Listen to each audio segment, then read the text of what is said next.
인생에서 가장 기쁜 날이 언제셨어요? 인생에서 가장 기쁜 날, 그날은 어느 날일까요?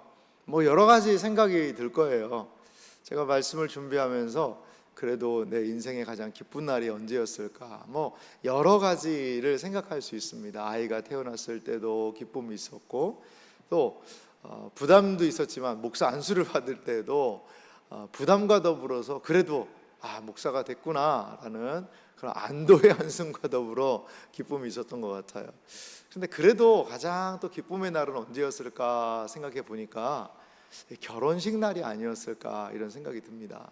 결혼만큼 우리의 인생에 장밋빛을 꿈꾸게 하는 때가 없잖아요. 이제 결혼 이후의 삶은 모르겠어요. 하지만 적어도 결혼식 때에는 설레임도 있고 그 기쁨도 있고 감격도 있고 내가 사랑하는 사람과 함께 할 수 있다라는 것이 큰 기쁨이죠. 맞습니다. 많은 사람들은 결혼식을 사랑하는 사람들에게 축하를 받고 남편, 아내 이 서로가 새로운 삶을 설레임으로 기다리며 시작하는 그러한 시간이 매우 기쁜 날이죠. 결혼식은 단순한 의식이 아니지 않습니까? 가족과 친지, 친구들이 함께 모여 축하하며 기쁨을 나누는 큰 잔치가 바로 결혼식이 아닐까 이런 생각이 듭니다. 그런데요, 성경은 이러한 기쁨의 결혼 잔치에 빗대어서 장차 우리에게 임할 기쁨의 큰 잔치가 있을 것을 성경이 말씀하고 있습니다. 그 잔치가 무슨 잔치일까요? 오늘 성경을 통하여서 살펴볼 수 있는 바로 어린 양의 혼인 잔치라는 것입니다. 요한계시록 19장은요 18장까지 보면 큰 성 바벨론의 완전한 멸망에 대해서 선고하고 있고 그 이후에 주님을 믿고 승리한 사람들이 모여서 어린 양의 큰 혼인 잔치를 하는 장면이 등장을 합니다. 하나님의 구원 드라마에서 가장 절정에 달하는 순간이 이 어린 양의 혼인 잔치 이야기입니다. 그리고 오늘 성경 말씀을 통해 선언하지요. 어린 양의 혼인 잔치에 청함을 받은 자는 복이 있도다. 역사의 클라이막스의 이야기를 통하여 역사가 이제 절정으로 다가가는 그 순간의 이야기 속에 요한계시록은 무엇을 말하고 있어요? 복을 말하고 있다는 거예요. 거기가 바로 복이라는 것이지요. 이제 우리는 이렇게 물어야 합니다. 과연 어린 양의 혼인잔치에 청함을 받는 복은 무엇일까? 그리고 어떻게 나는 이 요한계시록이 이야기하는 네 번째 복에 동참할 수 있을 것인가를 오늘 말씀을 통해 살펴보기 원합니다. 오늘 결혼 이야기거든요. 결혼 이야기이기 때문에 우리가 먼저 본문을 보기 전에 앞서서 이해할 내용이 있습니다. 그것은 무엇이냐? 1세기 팔레스타인의 독특한 결혼 문화예요. 1세기 성경의 시대와 우리 시대의 결혼은 좀 달라요. 1세기 그런 팔레스타인에는 과연 어떤 결혼 문화가 있었을까요? 이 결혼을 위해서요 한 4가지의 단계가 있었던 것을 볼 수가 있습니다. 첫 번째는 어떤 단계냐면요 바로 약혼입니다. 약혼. 이 결혼을 위해서 뭐가 필요했냐면 약혼을 했어요. 약혼. 이 약혼은 어떤 의미가 있냐면 우리는 뭐 약혼하고도 결혼 안 할 수도 있기도 하고 파혼하기도 하는데 팔레스타인은요 약혼하면 법적으로는 결혼과 똑같은 효력이 있어요. 약혼식 자체가. 사실 우리 문화는 예전에 약혼식을 했었습니다만 요즘에는 뭐 약혼식을 잘 하진 않지 않습니까? 예전에 우리도 약혼이 있었어요. 그 약혼을 합니다. 그러면 이 약혼은 결혼과 법적인 유효한 효과는 동일하다는 거죠. 그래서 신랑은요 신부의 집에 찾아가요. 그래서요 약혼 계약을 맺고 그리고 결혼 지참금을 줘요. 신부의 아버지에게 결혼 지참금을 갖다 주는 거죠. 실제 결혼 생활을 시작하는 것은 아닙니다. 그리고 이제 약혼을 통해서 할 두 번째 단계는 뭐냐면 준비 기간이 필요하다는 거예요. 신부는 아버지 집에서 결혼 준비를 해요. 그리고 신랑은요, 자기 아버지 집에서 신방, 결혼 생활할 신방을 준비를 하고 꾸미는 그런 시간이 필요해요. 근데 이 기간을 보통 얼마로 보냐? 1년으로 봅니다. 1년. 신부 집에서, 아버지 집에서 결혼을 준비하는 신부, 그리고 아버지의 집에서 신부와 함께 살 거처를, 신방을 준비하는 신랑, 각자의 자리에서 결혼을 뭐 하는 거죠? 준비한다라는 거죠. 이 준비 기간이 필요해요. 세 번째는 뭐가 있냐면요, 결혼 행렬입니다. 이제 이러한 준비의 기간이 끝난 다음에요, 신랑이요, 횃불을 들고 신부의 집으로 가는 거예요. 신랑의 친구들과 함께 신부의 집으로 가서 신부를 어디로요? 이제 신랑의 집으로 데려와서 약 7일간의 혼인 잔치를 맺는 것이 팔레스타인의 결혼 모습이라는 거죠. 근데요, 이 네 가지, 약혼, 준비기간 1년 정도, 그런 다음에 혼인 행렬, 혼인 잔치, 이 네 가지가요, 우리의 구원과 너무나도 많은 부분이 연결이 되어 있어요. 자, 약혼이라는 것은 어떤 의미가 있을까요? 우리에게 이미 구원이 시작된 거죠. 우리에게 이미 구원이 시작된 거예요. 자, 약혼은 우리를 하나님께서 구원하셨다라는 겁니다. 교회를 구원하셨다라는 거예요. 자, 그러면 준비 기간은 뭘까요? 예수님은 그렇게 얘기하세요. 내가 너희를 위하여 처소를 예비하러 간다. 그러면서 예수님께서 장차 승천하실 것을 이야기하잖아요. 주님과 신부인 교회의 성도가 떨어져 있거든요. 자, 이 땅에 있는 성도들은 그러면 이 준비 기간 통해 뭐 해야 되죠? 주님의 정결한 신부로, 주님의 백성들은, 주님의 교회는 주님을 다시 만날 날을 준비하는 시간이에요. 거룩한 신부로 말이죠. 주님은요, 내가 거처를 예비하러 가신다고 그랬으니 우리가 거할 거처를 주님은 예비하시겠죠. 혼인 행렬은 무엇일까요? 이제 모든 때가 되어서, 약혼 기간 보통은 1년이지만 그때는 모르지 않습니까? 때가 되어서 주님께서 반드시 뭐 하실 날이 있어요? 이 땅에 다시 오실 날, 재림하실 날이 있겠죠. 그 재림하신 예수님께서는 우리를 일주일 만의 혼인잔치가 아니라 영원한 혼인잔치에 초대해서 그분과 함께 기쁨을 누리게 하실 수 있다라는 것입니다. 그렇습니다.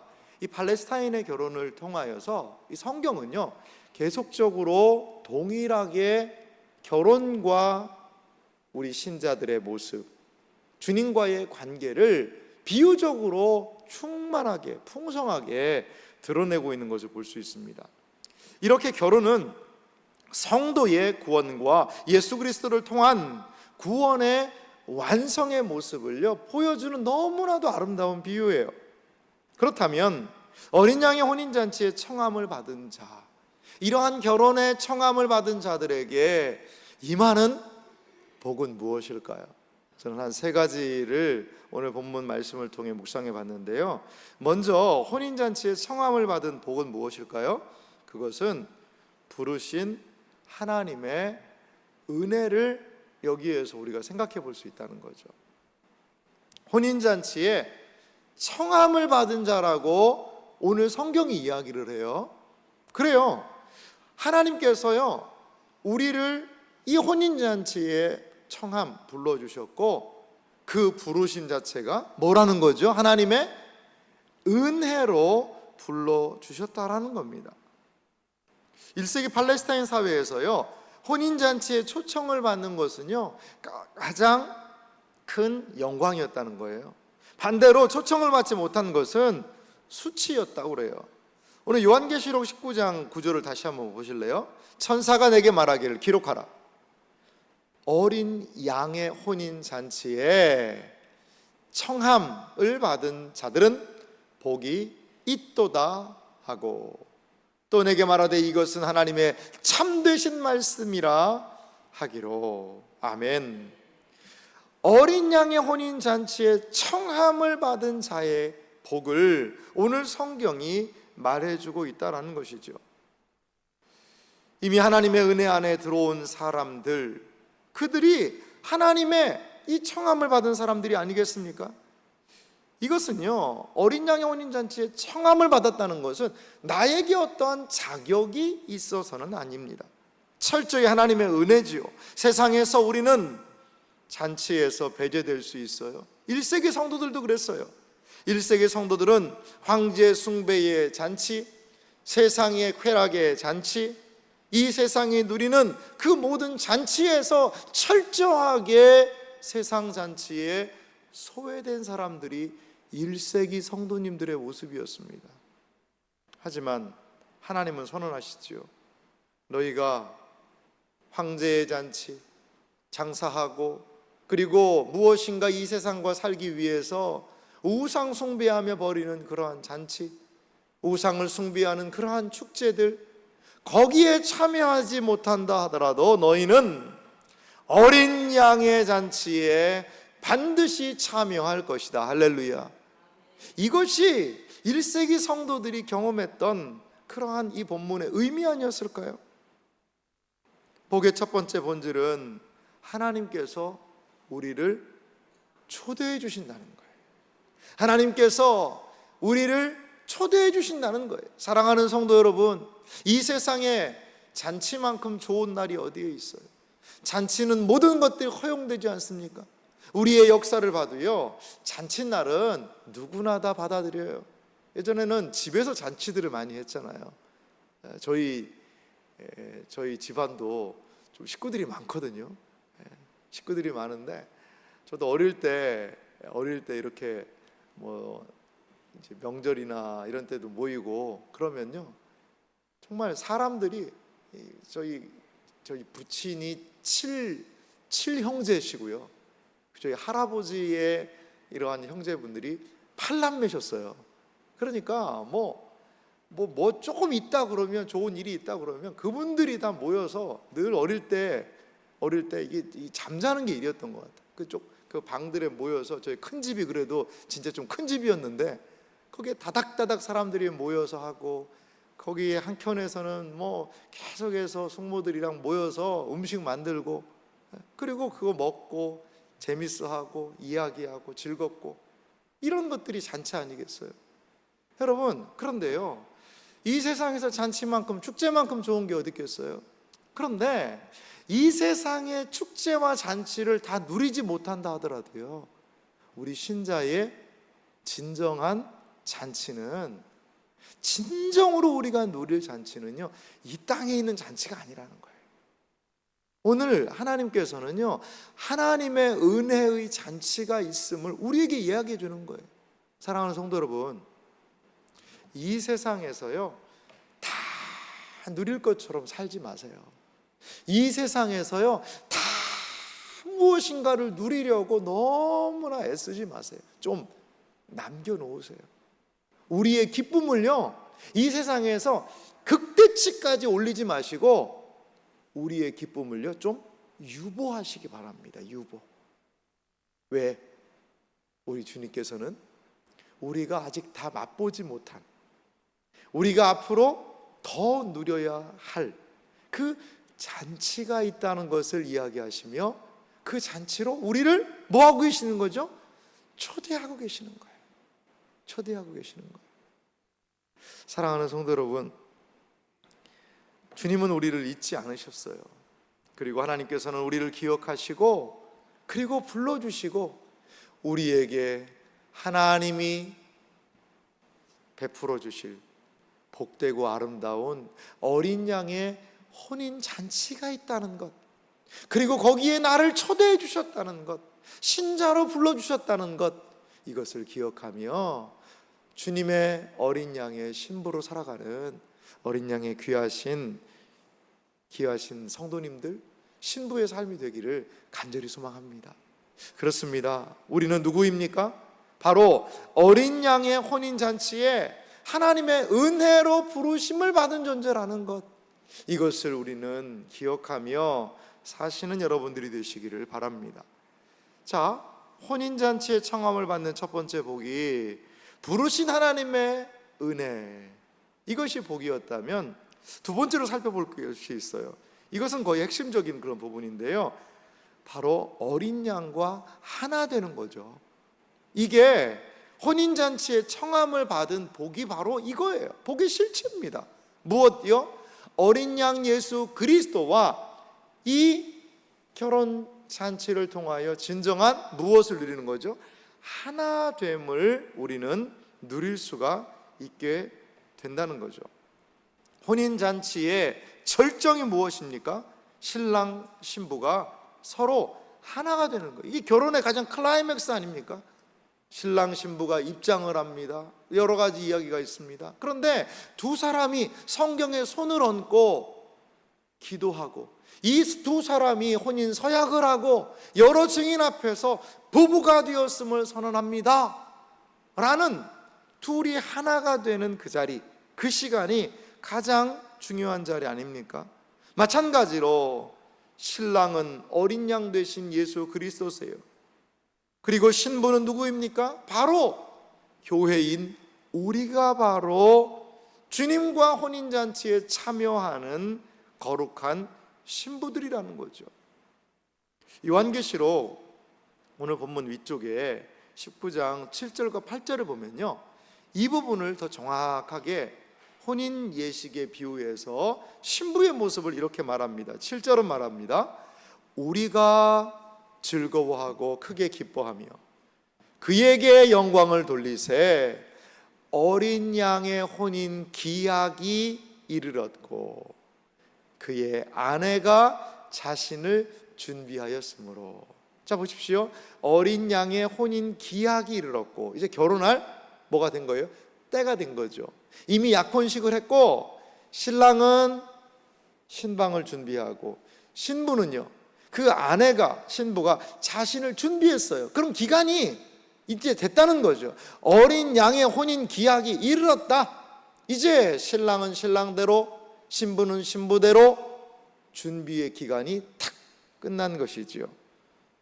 요한계시록 19장 8절은 이렇게 이어서 신부의 모습을 말하고 있습니다. 우리 다 같이 읽어볼까요? 그에게 빛나고 깨끗한 세마포 옷을 입도록 허락하셨으니 이 세마포 옷은 성도들의 옳은 행실이로다 하더라. 아멘. 하나님은 우리를 은혜로 불러주셨어요. 그리고 최종적으로 어린 양의 혼인잔치에 우리를 초대하고 초청하셨다는 거죠. 이제 신부인 교회, 신부인 우리가 할 일은 뭘까요? 19장 8절 이야기예요. 깨끗한 빛나는 세마포 옷을 우리는 이제 입도록 허락된 존재입니다. 이제 깨끗하고 빛난 그 세마포 옷에 걸맞게 어린 양의 아내가 될 우리들은, 어린 양의 아내인 거룩한 신부들인 우리는 옳은 행실, 이 땅에서 주님의 신부로 살아가야 된다는 거예요. 살아가야 된다는 거예요. 이것이 우리의 진정한 정체성입니다. 여기에서 이렇게 생각하시는 우리 남성분들이 계실 거예요. 아니, 난 남자인데 뭘 나보고 신부라고 그러냐. 아니, 난 남자인데 뭘 내가 신부냐. 내가 신랑이지. 여러분, 이거 비유입니다. 비유. 비유예요. 비유로 이야기하는 거예요. 교회 자체가요, 헬라어에는 교회 에클레시아라고 그러잖아요. 우리 에클레시아 기도팀도 있는데 에클레시아가 여성형이에요. 여성형이에요. 이 성경의 그 단어들은요 다 성이 있고요, 성이 있어요. 이게 남성형이냐 여성형이냐, 좀 우리 말하고는 좀 다르죠. 예루살렘은 남성형일까요 여성형일까요? 한번 여러분 생각해 보세요. 예루살렘은, 네, 맞습니다. 여성형이에요. 여성형. 땅은요 남성형일까요 여성형일까요? 여성형이에요. 여성형. 그러니까 교회 자체를요, 예루살렘 자체를 신부로 보는 거예요. 신부로. 교회에 속한 우리도요, 그러니까 주님을 맞이한다는 측면, 주님을 맞이한 신부처럼 이 세상에 신랑 되신 주님을 만날 때까지 거룩한 신부로 단장해야 된다는 것, 이것이 주님이 우리를 부르신 이유라는 거죠. 우리를 구원하셨습니다. 구원하신 거룩한 자녀들은 어떻게 살아야 됩니까? 거룩한 주님의 신부로 살아야 되는 거예요. 우리의 모습은요, 이 세상에서 남편을 기다리면서 그 1년간의 기간에 신부 수업을 하는, 아마 그때 이 신부의 친정엄마가 여러 가지 많은 이야기를 할 거예요. 야, 결혼하면 너 이렇게 해야 해. 이제 네가 1년 뒤에 신랑의 집에 가서 이제 거기서 살 텐데 사랑하는 딸아, 결혼 이런 거란다. 아버지가 신부에게 사랑하는 딸아, 신랑과 남편과의 관계는 이렇게 하는 게 좋지 않겠니? 라고 1년간 신부 수업을 하는 거죠. 신자의 이 땅에서의 삶의 의미는 무엇입니까? 바로 주님을 만날 최종적인 그 잔치 자리에 참여할 것을, 그 영광스러운 날을 참여하면서 신부 수업하는 거예요. 자, 다시 한번 계시록 19장 8절 말씀 보시겠어요? 이렇게 이 땅에서 신부 수업을 한 교회, 이 땅에서 신부 수업을 한 그러한 성도들을 향해서 이렇게 이야기하죠. 그에게, 그 신부 수업을 한 그 성도에게 빛나고 깨끗한 세마포 옷을 입도록 허락하셨으니. 여러분, 뭐가 생각나세요? 웨딩드레스 생각나지 않으세요? 어떤 옷을 입어야 내가 가장 아름답게 돋보일까? 웨딩드레스 가서 맞추잖아요, 같이. 이 옷도 좋고 저 옷도 다 좋아 보이는데, 근데 이것도 입어보고 저것도 입어보고 어느 게 가장 이 축복의 날에 어울릴 옷일까? 여러분, 걱정하지 마세요. 빛나고 깨끗한 세마포 옷을 이 땅에서 믿음을 따라서 분투한 성도들에게 입혀주실 날이 있다는 사실을 여러분 믿으시기 바랍니다. 거룩함으로 우리를 치장하실 날이 있는 거지요. 그래서 우리를 거룩한 신부로 하나님 앞에서 어린 양의 혼인잔치에, 풍성한 잔치에 참여할 날이 있다는 거예요. 그런데 우리가 기억할 것은요, 빛나고 깨끗한 세마포 옷을 입기 전에 우리가 어린 양의 거룩한 신부로 이 땅에서 입어야 되는 옷이 있어요. 무슨 옷 입어야 될까요? 무슨 옷을 입어야 될까요? 이 땅에서는? 저는요, 최종적으로 어린 양의 혼인잔치에서 빛나고 깨끗한 세마포 옷으로 주님 앞에 영광스러운 모습으로 드러나기 위해서는 이 세상을 살아갈 때는요, 입을 옷이 있어요. 여러분, 웨딩드레스 입고 일상생활 할 수는 없잖아요. 웨딩드레스는 특별한 예식의 옷이죠. 찬란하고 영광스러움을 상징하는 것 같거든요. 그러한 신부로 주님 앞에 서기 위해서 이 땅에서 우리가 입어야 될 옷이 있어요. 뭔지 아세요? 거룩한 전투복이에요. 전투복. 신부로서 세상과 싸움이 필요한 거예요. 내 안에 있는 정욕과 싸워야 되고, 사단의 유혹과 싸워야 되고, 그리고 이 세상의 탐욕과 욕망과 싸워야 되고, 이 세상의 쾌락을 거부해야 되고, 거룩한 전투복을 입고 이 세상에서 주님의 거룩한 신부로, 자녀로, 최종적으로 주님 앞에 설 존재로 우리는 살아가야 된다는 사실 여러분 믿으시기 바랍니다. 그래요, 이 세상에서 분투하며 믿음을 지킨 거룩한 신부들은 이제 주님 앞에서 그 전투복을 벗을 날이 있을 거예요. 그러면 주님께서 예비하신 가장 찬란한 영광으로 우리에게 옷 입혀주신다는 사실을 여러분 믿으시기 바랍니다. 그렇습니다. 이렇게 성경은 결혼관계를 비유해서 우리가 어떠한 존재로 이 세상을 살아야 될지를 말씀하고 있어요. 이사야 54장 5절 말씀도 보니까요, 하나님께서 자신을 어떻게 표현하신지 한번 보실래요?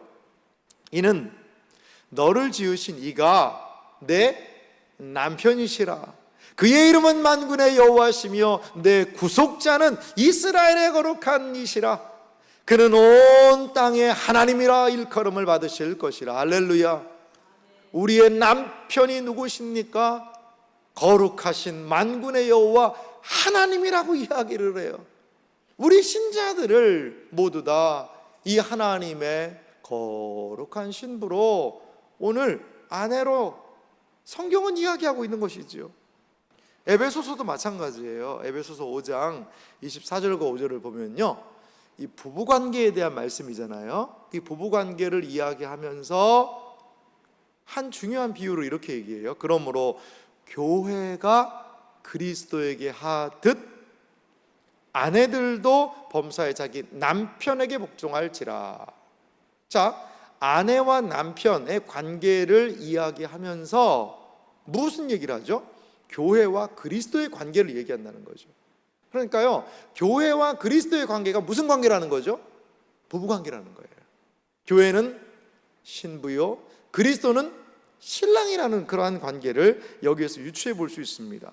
25절도 마찬가지예요. 에베소서 5장 25절에도요, 남편들아 아내 사랑하기를 그리스도께서, 신랑 되신 그리스도께서 신부인 교회를 사랑하시고 그 교회를 위하여 그리스도 자신을 주심같이 하라. 성경은 이렇게 교회와 그리스도, 그리고 신자와 하나님과의 관계를 이 결혼이라는 것을 통하여서, 결혼의 연합을 통하여서 이 관계가 이루어져야 함을 우리는 보여주고 있다는 것입니다. 사랑하는 성도 여러분, 잔치에 참여한다는 것은 어떤 의미가 있을까요? 잔치에 참여하는 복은 곧 어린 양과 하나가 되어 영원한 친밀한 사랑의 영광의 교제를 누리는 것이라는 거죠. 누리는 거예요. 사랑하는 성도 여러분, 이것은요, 단순하게 아이고 내가 이 세상에서 진짜 고생했으니까, 내가 이 세상에서 고생했으니까 그래 이제 어린 양의 혼인잔치에 나도 쑥 들어가가지고 아이고 이 세상의 모든 수고를 좀 그치고 나도 그때부터 좀 놀기도 하고 쉼도 누리고 맛있는 것도 먹고 즐겨보자. 여러분, 이 세상에서 신부가 수고했기 때문에 단순한 보상의 개념이 아닙니다. 여러분, 그걸 기억하셔야 돼요.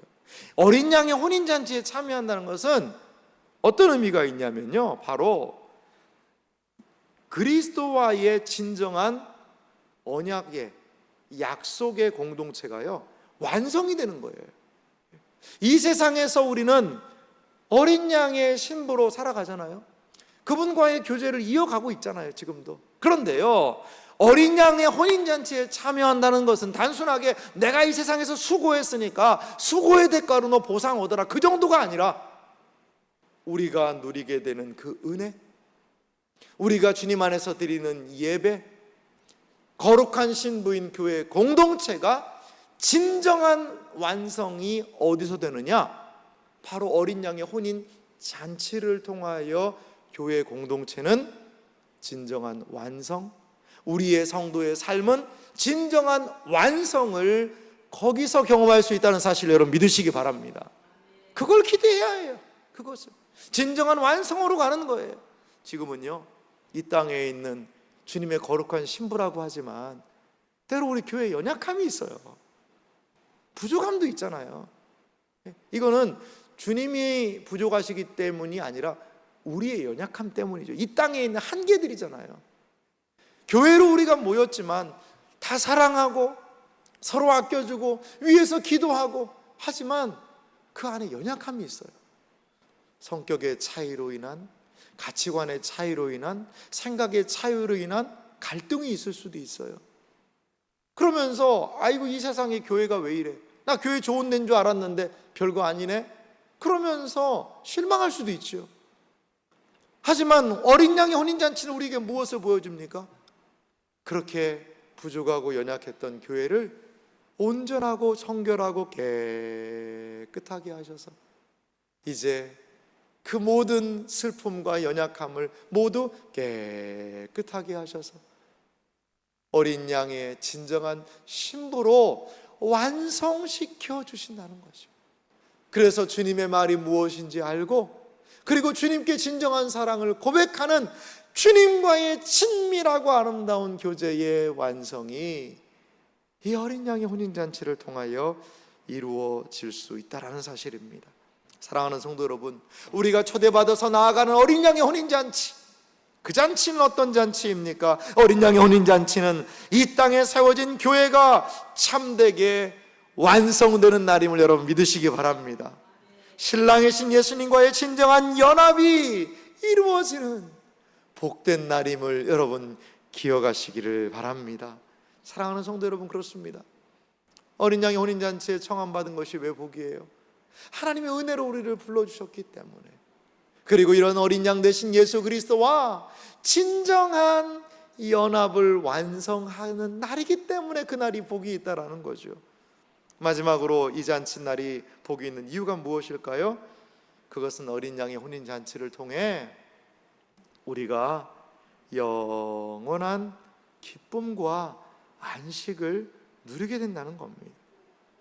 고대 유대 사회에서 있었던 결혼잔치는 얼마 했다고 그랬죠? 한 일주일 정도 결혼잔치를 했다고 그래요.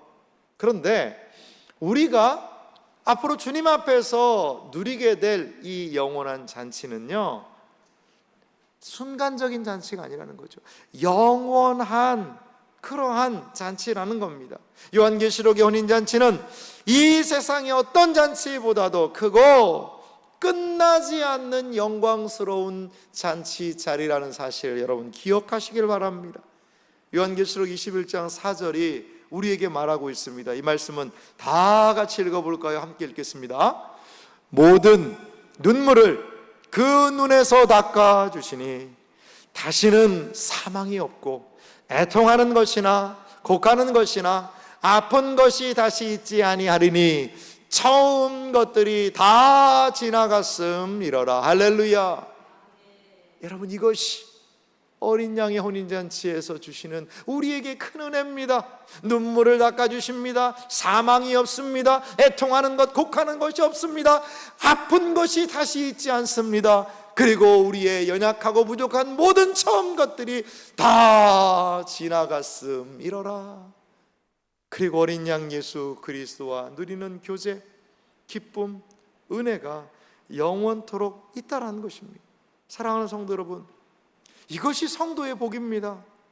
수고와 눈물이 끝나고 영원한 안식과 기쁨 속으로 들어가는 이 복, 이것이 바로 어린 양의 혼인잔치에 초대받은 사람의 복이라는 거죠. 이 잔치는 개인의 구원만이 아니라 각 나라와 언어와 백성과 열방 가운데서 구원 얻은 큰 무리들을 하나님은 부르셔서 함께 모두가 기뻐하는 날이 된다라는 것입니다. 사랑하는 성도 여러분, 오늘 요한계시록이 무엇을 이야기합니까? 저는 이 오늘 요한계시록 19장 9절의 뒷부분이 참 또 마음에 은혜가 돼요. 무엇을 얘기하죠? 또 내게 말하되 이것은 하나님의 참되신 말씀이라. 할렐루야. 이 말씀이요, 보증을 하고 있어요. 천사가 이것은 하나님의 참되신 말씀이라. 할렐루야. 사랑하는 성도 여러분, 주님께서요 이 말씀에 도장을 찍어주신 거예요. 이 땅을 살아가는 거룩한 신부들이요, 이것은 하나님의 확실하고 온전한 말씀이기 때문에 이 말씀을 기억하며 살라는 것이지요. 여러분, 중요한 결혼식에 한번 초대해 보신, 좀 초청을 받아 보신 적이 있으세요? 저는 거기 아직 못 가봤는데요. 이제 저희 부친이 좀 이렇게 아시는 분이 있어서 한번 결혼에 한번 초대 받은 적이 있으셔서 한번 가셨어요. 근데 제가 깜짝 놀랐습니다. 저희 부친이 TV에 나오시는 거예요. 그래서 제가 깜짝 놀랐는데, 저는 이제 아버지를 아니까 아는데 뭐 몇 사람이 알아뵙겠습니까만, 누구의 결혼식에 갔냐면요, 그 배우 차태현 씨 결혼식에 저희 부친이 초대를 받으셔 가셨어요. 뭐 좀 좋은 호텔에 그때 가셨더라고요. 근데 저는 초대를 안 하셨나 모르겠어요. 생각해 보니까. 그래서 뭐 거기 차재환 장로님이라고 그 아버지 장로님과 저희 부친이 오랫동안 또 교제를 나누신 분이라 거기 결혼식에 한번 초대를 가셨어요. 그래서 제가 뉴스에 차태현 결혼하는 게 이렇게 나와서 찾아봤더니 저희 부친이 이렇게 딱 지나가는 게 보이는 거예요, 거기에. 여러분, 이 세상에서 유명한 사람, 셀럽들이라고 그러지 않습니까? 그런 사람들의 결혼에 초대받았다. 만약에 영국의 왕실의 결혼이 대단하지 않습니까? 영국 왕실에서 결혼을 하는데 나한테 초청장이 하나 딱 왔다라고 생각을 해보세요. 이게 엄청난 영광이거든요. 영예죠. 우와, 내가 이런 자리에 초대를 받았네. 오늘 성경 말씀은 바로 그러한 느낌이 있는 것 같아요. 하나님께서요, 우리를 이미 초대해 주셨어요. 이 복되고 결혼의 예식에 우리를 초대해 주셨다는 거죠. 근데 하객이 아니에요. 뭐로요? 신부로 말이죠. 요한계시록 22장 17절 말씀을 좀 보실래요? 우리 이 말씀은 다 같이 한번 읽겠습니다. 성령과 신부가 말씀하시기를 오라 하시는도다. 듣는 자도 오라 할 것이요, 목마른 자도 올 것이요, 또 원하는 자는 값없이 생명수를 받으라 하시더라. 아멘. 요한계시록 마지막이 무엇을 이야기합니까? 성령이 말씀하세요. 그리고 신부가 말한다라고 얘기해요. 이 신부는 어떤 뜻이 있을까요? 이것은요, 완성된 교회를 상징해요. 완성되고 거룩하고 온전하게 된 신부가 무엇을 외칩니까? 오라는 겁니다. 듣는 자도 오라, 목마른 자도 오라, 원하는 자는 값없이 생명수를 받으라라고 무엇하는 거죠? 초청하는 거예요. 초대하는 거예요. 이 세상이 아직도 하나님의 은혜와 복이 무엇인지 알지 못하는 그들에게 오라, 오라, 오라라고 주님은 지금도 이 땅의 많은 사람들을 초대하고 계시다는 사실을 여러분 기억하시기 바랍니다.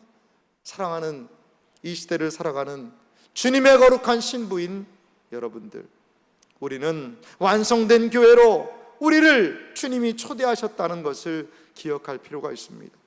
1세기 성도들, 황제의 잔치, 신전에서의 축제의 잔치에 그들은 배제되었습니다. 이 땅에서의 쾌락을, 즐거움을 잠시 유보했던 것이지요. 그들을 향하여서, 1세기 성도를 향하여서 주님이 무엇을 말씀하셨나요? 너희들이 비록 세상 잔치에 참여할 수 없다 하더라도 사랑하는 딸아, 사랑하는 아들아, 내가 너를 위하여 영원한 잔치를 예비하여 놓았노라. 울지 마라. 그리고 너의 기쁨을 이 땅에서 다 누리려고 하지 말고 그 마지막 때의 잔치를 기억하며 이 땅에서의 삶을 살려무나 라고 우리 주님 이야기하고 계시지 않았을까요? 우리는 어린 양의 혼인잔치에 초대받은 자들이에요. 21세기를 살아가는 우리도요, 이 세상에 너무나 많은 것들에 우리의 마음을 빼앗기지 말고 주님의 거룩한 신부로 이 땅에서의 모든 즐거움을 때로는 잠시 유보하며 거룩한 신부로 주님과 만나 누리게 될 영원한 그 기쁨의 잔치를 기억하며 내가 그 잔치 자리에 초대받았다는 그 영광스러운 기쁨을 기억하며 살아가시는 어린 양의 신부, 거룩한 신부로 살아가시는 여러분들이 되시기를 주님의 이름으로 축원합니다.